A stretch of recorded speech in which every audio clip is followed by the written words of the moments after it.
All right, caller, who do we have? Caller, can you hear me? All right, can y'all hear me? I think everything. Hello. Yeah. Caller, what's going on? Can you hear me? Yes, this is attorney Michael Avenatti, and I want to say hi to America. Okay, Michael Avenatti.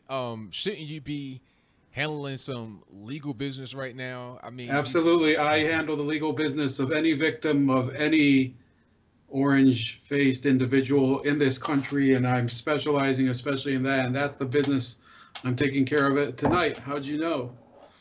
Hey, I see you all over the news. I mean, you're being accused of beating your wife, and you got out on a big time bail amount, much more than the average domestic dispute. So there must be something there. Well, Anthony, I didn't want to start this out in a hostile atmosphere, but remember the whole thing with the hashtag Believe Women. Yes, I do remember that. Well, you better believe she's gonna have some ice on that face tomorrow, and she hasn't heard the last from me. Whoa, wait. You can't be out here threatening women, sir. What are we doing? She has obviously slandered me. Of course, everybody knows I stand up for the rights of the minorities, women, also women who tend to basically sell themselves for money and go around the country raising my retainer fees in order to keep me in the news. So I think that it's plainly obvious that this is unsubstantiated gossip that will probably blow over in a couple weeks.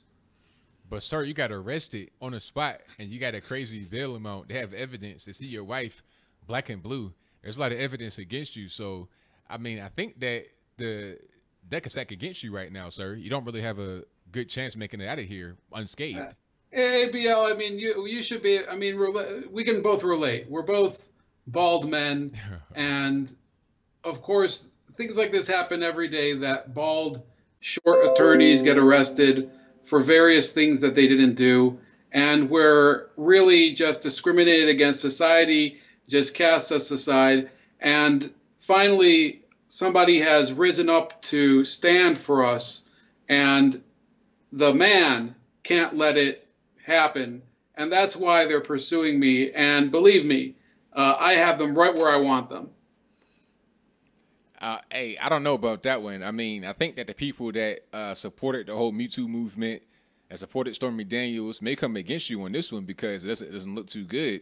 You know, the whole thing about believe women, you gotta believe your wife too. So it doesn't really look too good for you. So what you gonna do next? I mean, you had 15 minutes of fame. You were riding that train, but now the juice is starting to dry up. The train is not gonna go to the next town. So what are you gonna do now? Listen, Anthony, this is not about my fame. This is really about protecting the civil rights of every individual.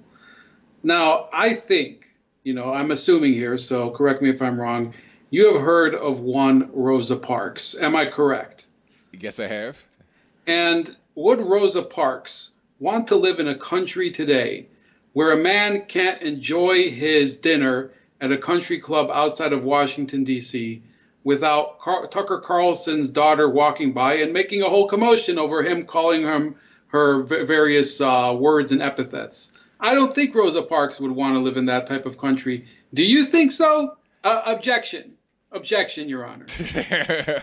Wait a minute. We're not in court, sir. We're just talking. We're just having a little chat. I don't think that it was okay for the person to come up on Tucker Carlson and his daughter and harass him in the restaurant outside of D.C.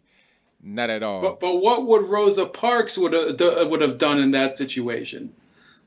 I don't know. I mean, she was just boycotting the whole bus thing, if I remember correctly.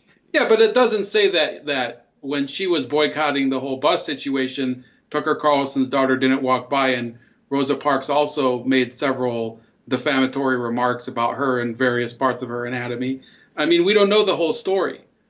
So my client is merely the modern day equivalent of Rosa Parks. Yes, of course, he's an Argentinian and a gay man, But, maybe today, if Rosa Parks was alive, she would identify as such as well. We don't know, Anthony. I only deal with facts. Maybe one day you'll deal with facts. Hey, I try to deal with facts, and I think you like to stretch facts a lot. I don't know how you went from Rosa Parks to this random dude harassing people in the restaurant, minding their own business.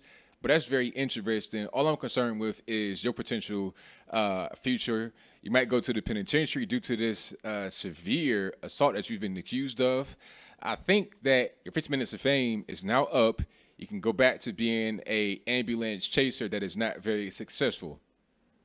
Anthony, I see that you're trying to be an obstacle, and unfortunately, obstacles don't have a very good track record against me. So I'm going to use the remainder of my time to appeal directly to Mr. Kevin Durant. If you're out there, Draymond wronged you. Draymond is a symbol of the patriarchy, and he's holding you back. And you know where to turn. I am out here. You can find me. I'm here on Sunset Boulevard. I actually, if you could send me a Lyft ride, I can actually text you my ID. And that's about it, sir, Anthony. So I hope that you break yourself free from the binds of whatever it is that Rosa Parks was talking about, obviously. And long live the resistance. And I will be in Iowa in 2020, and I hope you're there standing with me. I'll be there to cover the events, but it'll only be for the comedy. Thank you for the call. Definitely appreciate you. Have a good night, sir.